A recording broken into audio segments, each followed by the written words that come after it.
वडापाव किती जणांनी खाल्लेला आहे. वडापावचीच एक नवीन रेसिपी आहे. तुम्ही पूर्ण व्हिडिओ बघितलात तर तुम्हाला कळेल मी हे कशानं बनवलेलं आहे.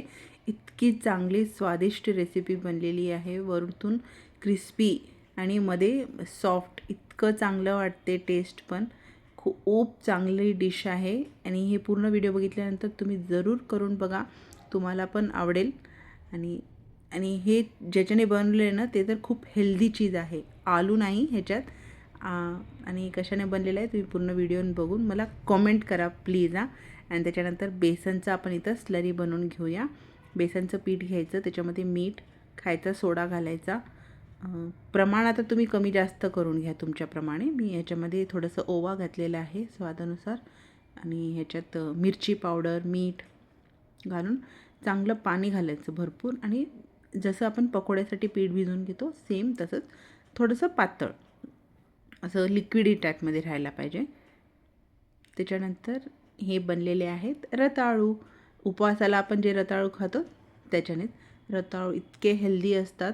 रताळूला लवकर छिलायचं आणि पाण्यात घालायचं, नाही तर ते खूपच काळे होऊन जातात.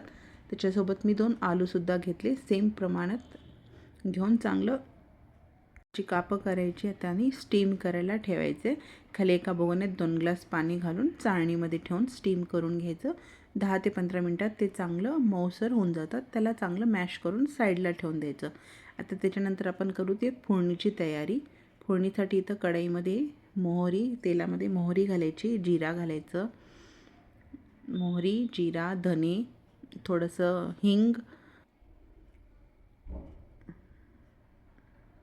जिरा घालायची. त्याच्यानंतर कांदा घालायचा. मला कांदा आवडते जास्त तर मी कांदा घातले. नाही आवडत असेल तर बिना कांद्याचंही करू शकता. कांदा घातल्यानंतर थोडंसं चांगलं परतून घ्यायचं. मग त्याच्यात हळद घालायची आणि हिरवी मिरचीचा पेस्ट घालायचा. त्याच्यामध्येच अद्रक आणि लसणचं पण आहे, मिक्स आहे हिरवी मिरची, अद्रक, लसण. त्याच्यानंतर कोथिंबीर घालायचं आणि चांगलं परतून घ्यायचं थोडंसं गोल्डन होजेपर्यंत. ऑनियन वगैरे चांगलं परतणं झालं म्हणलं का जे आपण रताळू चांगलं मॅश करून ठेवलं ते घालायचं आणि चवीप्रमाणे मीठ आणि लिंबू घालायचं, लिंबाचा रस, आणि मिक्स करून साईडला ठेवायचं. चांगलं भाजायचं खालीवरी थोडंसं. मग 2 मिनटानंतर साईडला ठेवायचं.